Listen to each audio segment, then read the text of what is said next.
A Pictish stone is a monument carved with symbols and inscriptions, such as serpents and the double disc, often with an overlaid Z-rod, as you can see here. The Picts were a confederation of peoples who lived in what is today eastern and northern Scotland during the late Iron Age and early medieval periods. The name Picts appears in written records from late antiquity to the 10th century, when they are thought to have merged with the Gaels to form the Kingdom of Alba, which is present-day Scotland. Alba then expanded, and by the 11th century the Pictish identity had been subsumed into the Scots. The term Pict is thought to have originated as a generic term by the Romans, where the Latin word picti is taken to mean painted or tattooed people. What the Picts called themselves is unknown. Bass, pipes and drums! By the center! Quick! March!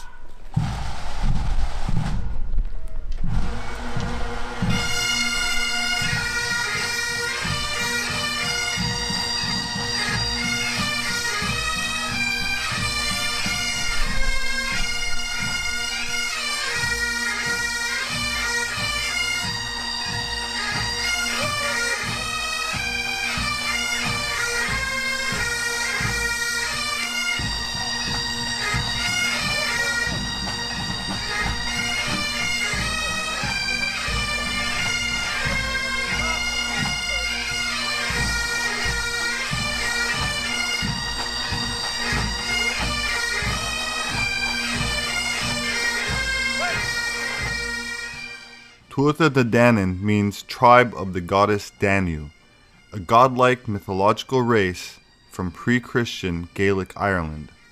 The Tuatha De Danann were descended from Nemid, leader of a previous wave of inhabitants of Ireland.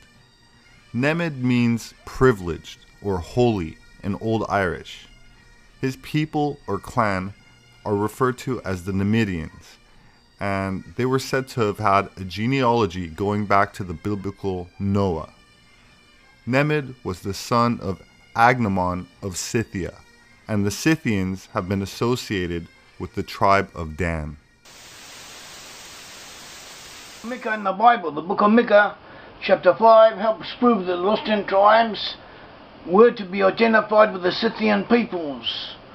The lost 10 tribes were the northern kingdom of Israel. The two sections of the Israelite people was the kingdom of Judah in the south, from which the present-day Jews are developed, and the kingdom of Israel in the north, which comprised 10 tribes. And these 10 tribes were taken into exile by the Assyrians, and they lost consciousness of their ancestry, and we trace them ultimately to Western Europe, to peoples who settled in Western Europe and from there populated the USA, Canada, Australia, New Zealand, South Africa, and related nations. And these are the lost tribes of Israel. This is where the lost 10 tribes are to be found. Originally there were 12 tribes of Israel. These 12 tribes of Israel were scattered or spread throughout the Middle East. The lands extended from the Nile River to the Euphrates, included parts of Turkey. It also included the Isles of Cyprus, island of Cyprus, and other areas. And they split into two different sections, as we said, the kingdom of Israel in the north, the kingdom of Judah in the south. The kingdom of Israel was taken into exile, and they became the lost 10 tribes of Israel. And we trace them, as we said, to Western Europe.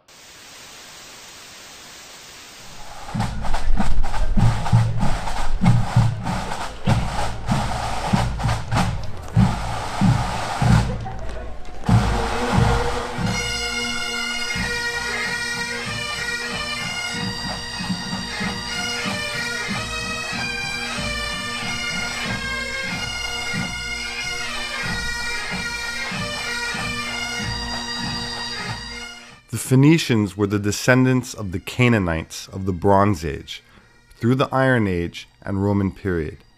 Phoenicians was a name given to these people by the Greeks, but the Phoenicians continued to refer to themselves as Canaanites or by the names of their principal cities. The Bible records that the Phoenicians had a close relationship with the Israelites.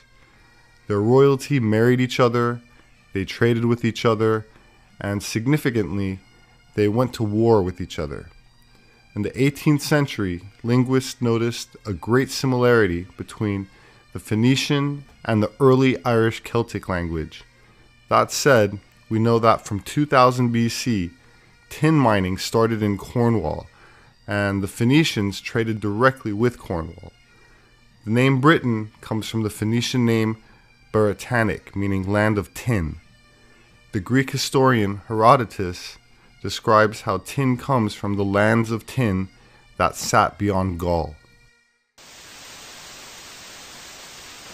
The Greeks indicate that these people who were called Phoenicians included a lot more than just the city-states of Tyre, Sidon, and Byblos that you'll see along the coast of Lebanon. The Greek names in their histories, and Homer and others, record that the Phoenician term was applied to the whole east coast of the Mediterranean and included the land of Israel and Judah. Now, the Phoenician Empire had many, many colonies in the Mediterranean Sea area, the west coast of Europe, the west coast of Africa, and into the British Isles at least. Phoenicia had a colony in Britain. Carthage was a Phoenician colony. And evidence confirms that the Israelite Phoenician Empire came to North America. You won't read it in the standard history textbooks. You have to know what journals to go to in the colleges and the rather arcane archaeological journals and so forth. But the evidence is there. It's just not being passed out to people. The Phoenician Baal worshippers had fairly large colonies in America. As Barry Fell's book points out, they had a large temple to Baal in New Hampshire that's called Mystery Hill. In fact, I've seen it on the Discovery Channel, where it showed Barry Fell walking through the ruins of what was left. And frankly, there's not much left, because all you have is the basements of these buildings. Because when the American colonists came to New England, as they were building their cities and towns in New England, they needed building materials for streets and buildings. They found this complex of buildings. You know, brick buildings, it's on the New Hampshire-Massachusetts border, I think. They disassembled them, and they made their cobblestone streets out of these bricks.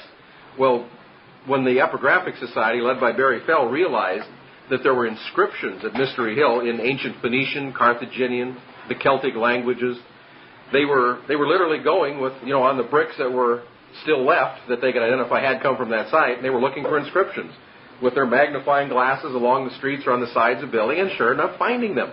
Dedications to the pagan gods you read about in the Bible, Baal and Ashtaroth. And so they were over here. These date from about the second millennium BC to the 800 to 600 BC range. In my area of the country, in Davenport, Iowa, they dug up a New World equivalent of a Rosetta Stone.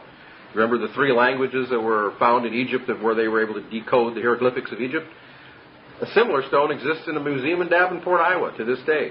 It has three languages. It has the Punic Iberic, which is a descendant of Hebrew, the Egyptian hieroglyphics, and also the language of, when we say Libyan back then, it was really the sailors, the sea peoples of the Egyptians. It shows a maypole celebration, with the fronds coming out from it, but it was a human sacrifice ceremony at that time. And so it's clear that they were still into the rather barbaric rites of the Baal worship. The Ten Commandments were found in ancient Hebrew on a stone tablet in Ohio. It was dug up in one of the mound builders, mounds that are through the Ohio River Valley. Well, it was dug up in 1860. What it showed was that it was a Semitic grave.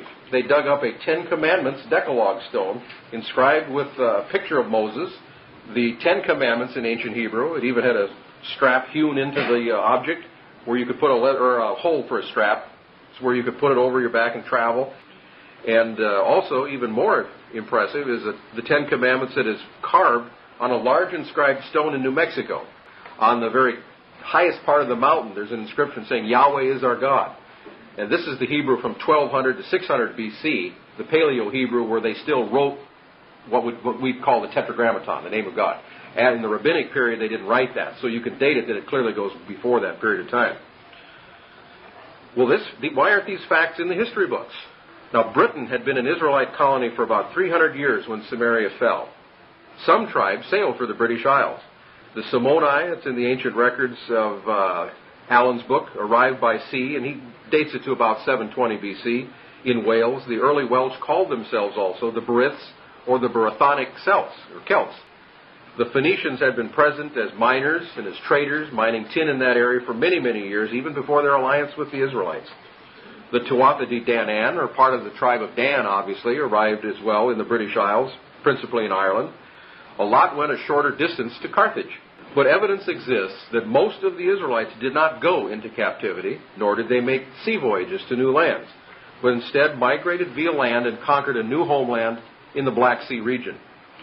In 1875, an official of Queen Victoria's British government, Colonel Gawler, wrote a treatise called Our Scythian Ancestors Identified with Israel, citing many classical and medieval sources that most of the 10 tribes migrated north of Armenia and became the Scythians or Sacae of the Greek records by the Black Sea. Ortelius, who was a 16th century geographer for the Spanish king, wrote that when the Israelites migrated into the Caucasus, they took the name Gothi, which the Romans later called Goths. A medieval Jewish writer by the name of Eldad recorded, and I'm going to read his quote in direct quotes here, many Israelites did not go into captivity, but evaded the calamity, going off with their flocks and turning nomads, and that the chief or prince whom they appointed could muster 120,000 horsemen and 100,000 foot soldiers. So with an armed escort of 250,000 men, if you figure 10,000 for a division, that's quite a few armed divisions going up in terms of armed strength. This mass of Israelites, when you brought your wives and the children with you, the whole mass of people, easily numbered 1 or 2 million, perhaps more. When the Scythians or Sacae were located up in that Black Sea region, of course the Sacae was, again, I just picture the word Isaac, and Sacae is S-A-C-A-E. It has the syllable of sac, Isaac or Itzhak right in it. Herodotus, the Greek geographer, recorded, of these Scythians, it says that they make no offerings of pigs, nor will they keep them at all in their country. To the extent Scythia is ever discussed in the text, very likely very little, it probably does not mention that they were pretty much kosher in their approach to the meats. Idols were singularly absent in Scythian relics. A Scythian king was even executed for participating in a Greek, I think it was a Bacchanalian festival with the riotous, drunkenness and so forth like that. Probably a lot like a Mardi Gras. But anyway, it's actually kind of an interesting story. Herodotus records it, that the Scythian king had adopted Greek ways, and he happened to arrange his schedule, so he was in Athens, I think it was at that time, of the festival of Bacchus. Another Scythian businessman was there and recognized him, essentially dressed in drag, going through the Mardi Gras festivals where they dress up in all the bizarre costumes and cross-dress and everything. Well, that was the Scythian king enjoying himself that way. But Scythia was the largest wheat supplier to the city of Athens, so there were Scythians regularly there who were businessmen. He saw through the disguise, and the Scythians hunted down that king and wouldn't stop looking for him until they had executed him for that idolatry, because they did not permit that. Now, the Scythians gave the Israelite names to the rivers that emptied into the Black Sea when they got there. They used to have Greek names like the Ister, the Borysthenes, and I forget Tene, I think, and I forget the other one. They gave it the names Danube, Dniester, Dnieper, and Don, all of them after the tribe of Dan, right after Israel got there. In about 624 BC, Scythia conquered all of Asia Minor, Mesopotamia. They passed through the area of Palestine, were at the borders of Egypt ready to invade when the Egyptian rulers gave them tribute to make them leave them alone. But Nineveh and the Assyrian Empire were effectively given the coup de grace as this. They ravaged the land of Mesopotamia. And you can see the revenge motive here, that Israel, who had been driven off its land, would love to come back and do payback to the Assyrian Empire, which they did. But the Scythians were very protective of the Jews in Judah, didn't harm them at all. This would have been during the reign of King Josiah, which is covered in the Bible. But it's interesting that at the time, secular history tells us that there was a lot of Scythians or Sacae in Palestine.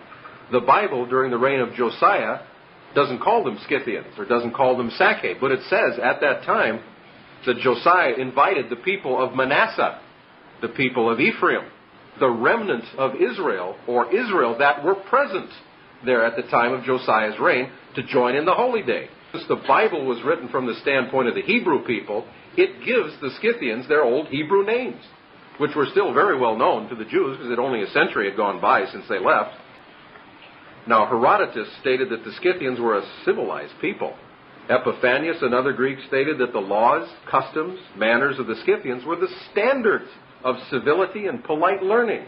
Now, we are taught in our textbooks that the Greeks and the Romans were the great civilizers, right? I mean, nobody could learn anything unless a Greek or a Roman learned it first, is the general propaganda we get. Many of our textbooks are repeating Greek and Roman propaganda, as I'll get to in just a minute. But this is an example where the Greeks themselves said that the Scythians were the standards of civilized behavior. Where do you think the Greeks got their civilization, or many of their civilized activities? From the Scythians. Paul, in Colossians 3:11, agrees. He draws a series of contrasts where he mentions the Scythians. Remember, he says that in Christ you're neither Jew nor Greek, bond nor free, barbarian or Scythian. So Paul himself was using Scythian as the exact opposite of a barbarian, holding them up as the standards of civility, just what the Greeks said. In 528 BC, Cyrus the Great of Persia, who I'm sure you've heard about, attacked the Scythians living near the Caspian and Aral Sea. Persia attacked a main tribe of the Sake called the Manasseh. Scythia was ruled at that time by a queen. Her name was Tamaris. But this queen was a tough lady, and when Cyrus the Great attacked, she warned him to stay out and told him he would get his fill of blood if he didn't leave. But they tried to keep the peace. Persia was the aggressor. The Scythians said, why don't you go back to your own place? We'll live in ours, and let's avoid all this bloodshed. Persia would have none of it. So they attacked. Queen Tamaris led her army against the Persians. Cyrus the Great lost his life. He was killed there. Most of his army was destroyed, which the Greeks record of this battle. The Massagetae utterly crushed the Persian Empire, and yet you hardly hear about them in any of the history books. We hear about the losers, the Assyrians who lost to the Scythians, the Persians who lost twice to the Scythians again. And King Darius, then of Persia, tried for some revenge in about 512 BC. He led an army, bigger one this time. They had more respect for Scythia now. He led an army of 700,000 over in the Black Sea region of the Scythians. He didn't try to fight those ones on the east anymore. He went over to the west side to see if they were a little softer. Well, they had different tactics, just like the Russians used against Napoleon or against Hitler. They just had scorched earth. They pulled back into the they filled in the wells behind them, gave nothing to the Persians. They extended their supply lines eventually too far, and it became untenable, and they all had to retreat. But the Persians lost 70,000 men in that particular engagement. Now, that's about what the United States lost in 14 years in Vietnam. And Persia lost that just in one campaign, lasting a few months. The one thing I do want to mention about this is the eagle was a common Scythian symbol and a clump of arrows being held in the talon of the eagle. Can you think of a modern country in the world that has its eagle crest with a clump of arrows as its war sign? The United States, which identify as Manasseh, and that was the Massagetae of Scythia, had the same image. Carthage was a crown colony, just like Canada, Australia, New Zealand, were crown colonies of Great Britain when their kings had real power. The priests of Carthage were called the Kohanim, after the Cohens. The term rabbi was noticeable. Historians state that the sacrificial rites bore a very significant resemblance to the book of Leviticus. The Encyclopedia Judaica also acknowledges that Hebrews, or Israelites from Palestine, were with the Phoenicians when they founded Carthage. Carthage grew strong and rich. They had such a powerful navy that for centuries they forbid the Greeks and Romans to even go out into the Atlantic. That was their private playground and their private domain, because they exploited the Atlantic world for their own wealth. And Carthage was known as an incredibly wealthy city. Carthage had Gibraltar, or as they called it, the Pillars of Hercules. That's one of the gates of their enemies. Frederick Pohl's book, Atlantic Crossings Before Columbus, quotes two Greek accounts of Carthage's secret Atlantic land. So they learned about it, they just couldn't go see it. One is a fairly respected source, Aristotle. He states, in the sea outside the Pillars of Hercules, the Carthaginians found a wilderness with navigable rivers. Carthage, the master of the Western Ocean, which meant the Atlantic, observed that many people attracted by the fertile soil and pleasant climate resided there. Carthage decreed no one else, under penalty of death, would be allowed to sail there. They kept the land secret. Another Greek writer wrote, there lies a very great island in the vast ocean, many days' sail westward from Africa. The soil is fruitful, a great part of it is mountainous, but there's a large plain watered with several navigable rivers. The Mississippi, the Missouri, the Ohio, etc. The mountainous part is clothed with very large woods.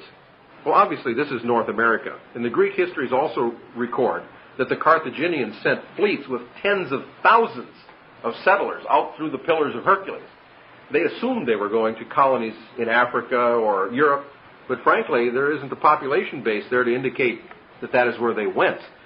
And now, through the work of Barry Fell and the Epigraphic Society, we know a lot of those colonists came to our side of the Atlantic. Carthaginian coins, writings, and artifacts have been found in Colorado, New York, Alabama, Georgia, Connecticut, Nevada, and other places. But why are these facts not in textbooks? Well, obviously it's being suppressed. But the fact is, the Phoenicians and Carthaginians sailed the oceans for centuries. They knew the world was round about a millennium before the Greeks learned it. So we have this myth that the Greeks were the founders of all civilization, when in fact the Phoenicians and Carthaginians would be just absolutely amazed if they could be resurrected now and see that their ancient propaganda was being taught as facts, because the Greeks got this world is flat notion from a disinformation campaign from the Phoenicians and Carthaginians. They knew the wealth that was out on the other side of the Atlantic and other places. They wanted to scare everybody else away. So they invented those maps you see in the ancient world where it shows these monstrous sea creatures that would just gobble ships, you know. So the Carthaginians invented that to scare their enemies off the ocean so they could have a monopoly. And they understood latitude and longitude. They knew how to navigate with the trade winds and the currents back and forth across the oceans with no difficulty. But the Greeks, for example, were so ignorant of this that at one point the Carthaginian navy, which usually blocked the Pillars of Hercules, was gone on a war. A Greek sailor from Marseille, France, named Pythias, sailed through the Pillars of Hercules and started going north in the direction of Britain. He was absolutely amazed to see that the constellations changed position in the sky. Further north he went.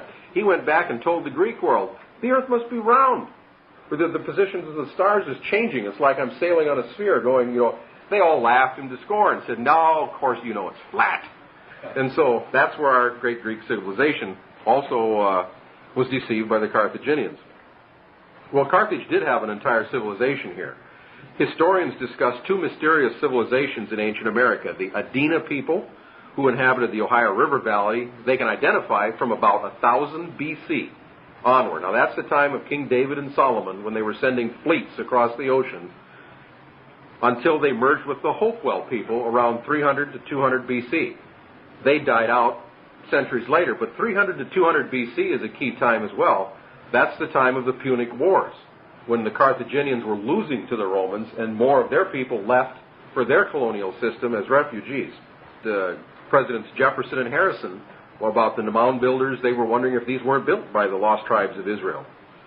And one of the artifacts in an Adena grave was translated by Barry Fell as Punic, in the form of an alphabet used in Iberia, that was in Carthage's territory, in the first millennium BC. It was a language of Carthage which was from the Hebrew. So as soon as they found out that, oh, there's Semitic goods in these mounds, we don't want to dig up anymore. You know, the establishment didn't want to find out anything more there. There were Semitic names and grave goods. They even had copper hides. Those of you who, it was a form of ancient currency. It was a copper that looked like a rectangle with hooks on it. And they've even dug those up in American sites. My name is Robert Sepper. I'm an anthropologist and author. My published work can be found on Amazon.com. Please check it out, and thank you for leaving a positive review. Please remember to subscribe to my YouTube channel, which is close to getting its 100,000th subscriber. So thank you for all the support. Our other YouTube channel called Atlantean Gardens is also at about 100,000 subscribers. Thanks again for sharing these videos and for the support on Patreon. Your donations are greatly appreciated, and I look forward to uploading a lot of new content this year. So please leave me your thoughts in the comment section. Stay well, and I will see you next time.